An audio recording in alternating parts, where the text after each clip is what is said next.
বাড়িতে বেপরদা কাজের মেয়ে রাখা যাবে যেখানে আমার স্বামীর সামনেও সে কাজ করবে? মহিলাকে আপনি রাখবেন, কাজের মেয়ে রাখবেন, মহিলার সামনে কাজ করবে, হ্যাঁ মহিলাদের সাথে কাজ করবে, কিন্তু আপনার স্বামীর সামনে সে কাজ করবে এটা সমর্থন করা আপনার জন্য জায়েজ নয়। জি। আর আপনার স্বামীর জন্য এইরকম বেহায়া মহিলা যার স্বামীর সামনে কাজ করে আর স্বামী দেখবে যে বাড়িতে কাজ করছে আর তার সামনে স্বামী এসে দাঁড়াবে, এটাও তার জন্য জায়েজ না, সে গুনাহগার। আর আপনি যদি সমর্থন করেন যে না আমাকে কাজের মেয়ে লাগবে, না হলে চলবে না, হ্যাঁ যেহেতু বিলাসিতার জীবন আজকাল, দুটো পয়সা হয়েছে তাহলে আর কাজ করব না, আমি সবসময় বেড রেস্ট করব, আর না হলে টিভির সামনে, আর না হলে মোবাইল নিয়ে বসে থাকবো, আজকাল তো টিভিরও প্রয়োজন নেই, মোবাইল নিয়ে বসে থাকবো, ইন্টারনেট নিয়ে বসে থাকবো, আর কাজের মেয়ে দিয়ে সব কিছু সারবো, আর সেখানে বাড়িতে অশ্লীলতা ছড়াচ্ছে। অনেক সময় আপনি মহাবিপদে পড়বেন যে আপনার স্বামী হয়তো আল্লাহ না করে তার উপর আসক্ত হয়ে যাবে, তার সাথে কুকাজে লিপ্ত হয়ে যাবে, আপনার সাথে সম্পর্ক খারাপ হয়ে যাবে, এমনকি বিচ্ছিন্ন আল্লাহর আযাব, পারিবারিক আযাবও আসতে পারে দাম্পত্য জীবনে। সুতরাং সতর্ক সাবধান হবেন। প্রথম কথা, বেপরদা মেয়ের কথা বলেছেন, সেটা জায়েজ নয় যখন পর্দানাসীন আপনি পাচ্ছেন। আর তারপরে প্রথম কথা, কাজের মেয়ের কোনো প্রয়োজন নেই। আপনার মা, খালা, দাদি, নানি তারা কাজের মেয়ের কথা কোনোদিন ভাবেইনি, সমস্ত কিছু করেছে। তখনকার যুগে নিজে আটা পিষেছে, নিজে চাল কুটেছে, নিজে সব কিছু করেছে, তারপরে তাদের কাজের মেয়ে লাগেনি। আর আপনার শুধু বাসাতে পাকশাক করে, পাকশাকটাও নিজে করতে পারেন, ও কাজের মেয়েকে দিয়ে করাইতে হবে। আউযুবিল্লাহ। এই জীবন থেকে আল্লাহর কাছে আশ্রয় কামনা করা প্রত্যেক মুসলিমের ফরজ। জি।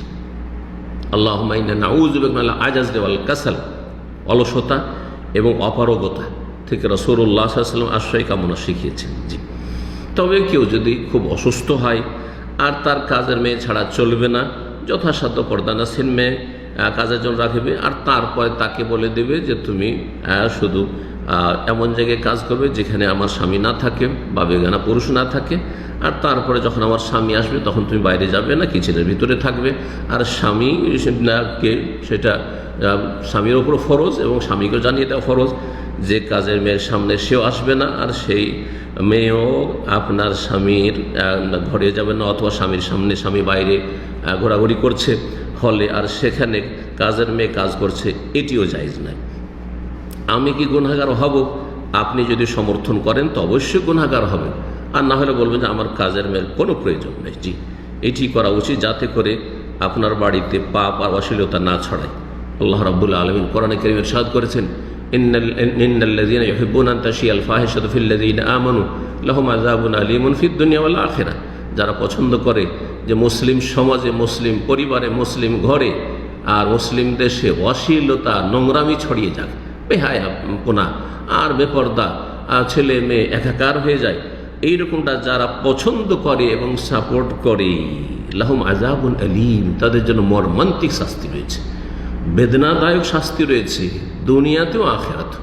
দুনিয়ার বিভিন্ন রকমের শাস্তির মধ্যে একটি হচ্ছে পারিবারিক শাস্তি, স্বামী স্ত্রীতে কলহ বিবাদ, অশান্তি, এবং আপনার স্বামীর নোংরামিতে জড়িয়ে যাও, অথবা কোনো পুরুষ যদি এরকম পাপী হয়তো তার স্ত্রীর পরকীয়াতে জড়িয়ে যাও, ইত্যাদি ইত্যাদি, এইসব পারিবারিক আযাব।